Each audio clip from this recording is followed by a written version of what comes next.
Good morning, David. Good morning, Salim.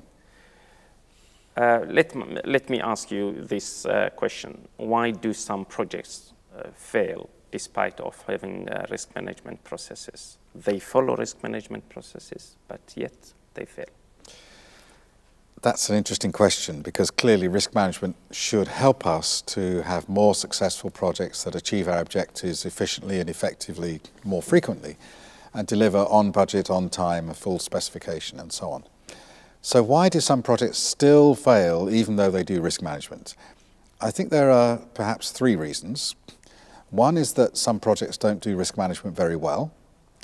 The process is fine, the principles are clear, we know what we're supposed to do, but implementation is poor. So we rush through the risk workshop, we don't really think about the real risks, we don't identify great responses, and then we don't bother to implement those. The whole process is just done with a tick without really using the process. Or we identify risks and risk responses, but we don't actually use that information to change the strategy of the project. So we can have a risk management process that in theory we follow. In practice we're not doing it very well, and so it fails.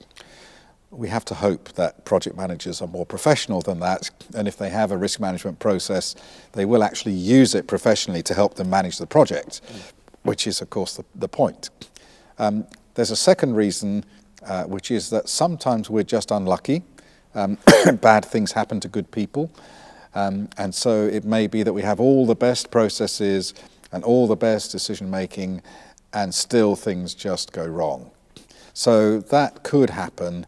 It could be good decisions and bad luck. That doesn't happen so often. Again, the point of professional processes is to kind of take away the chance element, the luck element, but it is possible. I think the more common reason is that a lot of projects are set up to fail. Despite all the best processes, in the way the project is actually defined and scoped, it is an unachievable project. Often this happens because senior management or business owners or clients or project sponsors have in their mind an idea of something they want to do, but they're not really clear about it. And so they say, we need to have this new product, I want to have it on the market by the end of the year. And the end of the year, it has to be the end of this year. And when you come to develop the project plan, you say, no, it's going to take 2 years to do. And like, no, it has to be the end of this year. And you say, yes, boss. And if you say, yes, boss, then you've already set an unachievable target. The target is the end of this year. And everybody knows it can't be done. Or, we have $1 million and I need to develop a new product. And that's all the money we have. And you do the estimate and it turns out you need $1.5 million. No, we only have $1 million. And if the project is scoped in that way, it will fail. You can have the best possible risk management, the best planners, the most technically competent team, really efficient processes. But if the original idea is flawed, the project is doomed to failure. And I think often, especially this happens in the public sector, often in government projects, in infrastructure projects, in projects where there is some political interest.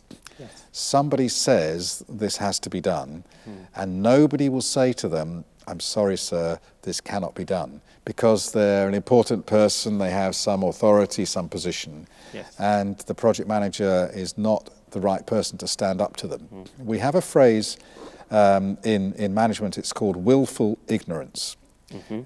I'll just choose not to know. I'll turn a blind eye, I'll pretend I can't see that, and we'll do it anyway, and then you fail.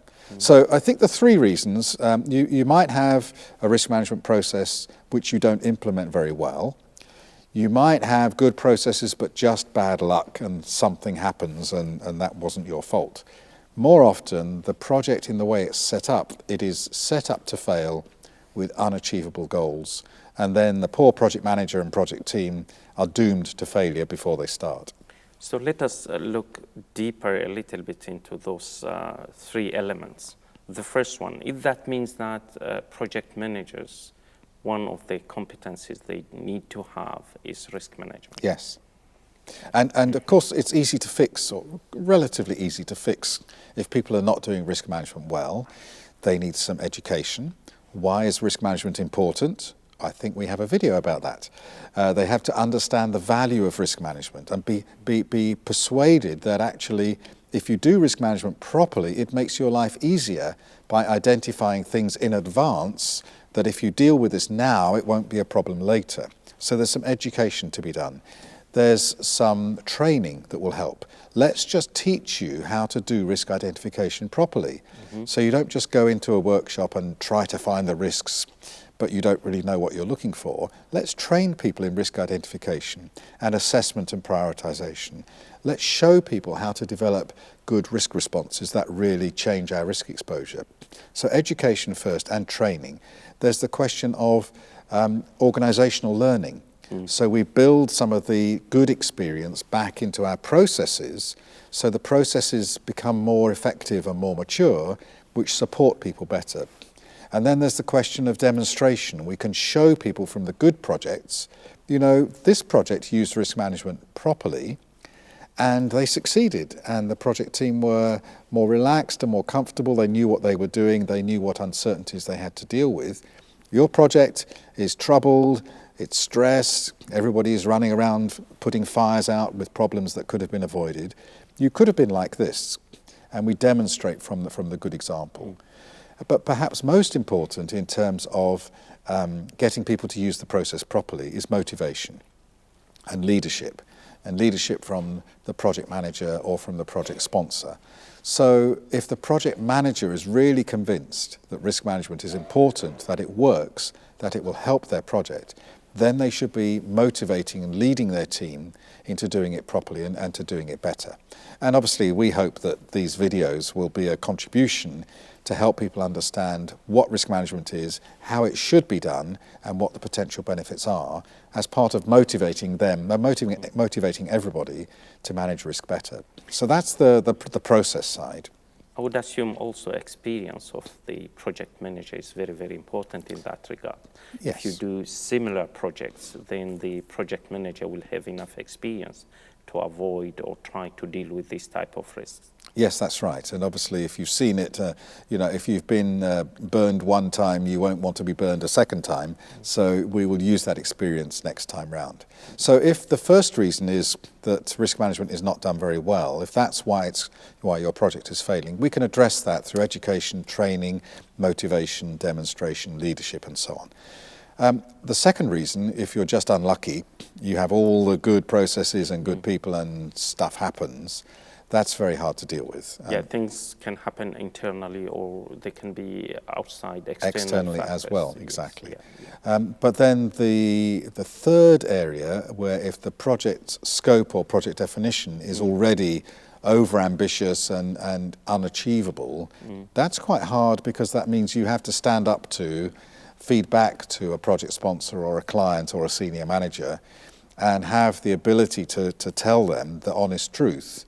You want this done in 1 year, it's going to take 18 months. You want to spend $1 million, it's going to take 2. And you need to have that respect and that ability to speak to power. There's a phrase, speak truth to power. And often project managers are lower down in the organization, don't have that kind of authority or access. And that's why we have in projects, you have a project sponsor who sits above the project manager, who represents the project into the wider organization. Yes. And it may be that the project sponsor needs to step up and speak to the client or to the senior manager. But it is hard to deal with this willful ignorance where people say, no, I want to spend $1 million by the end of the year and have this product. And it's sometimes hard to persuade people. Don't you think we can minimize or look into these 3 reasons, the one you have mentioned, before the start of the project, while designing the project? Is that really important rather than trying to think about those problems later when the project is already going on? Absolutely. I think certainly the last of those 3 reasons, if the project strategy or the project goals are already unachievable, that needs to be raised right at the beginning when we're first doing our project initiation or project planning. And we should, of course, have risk assessment as part of the initial project initiation phase, where we define the project charter and or the project scope statement, and in the project charter we have the assumptions and constraints and the key risks.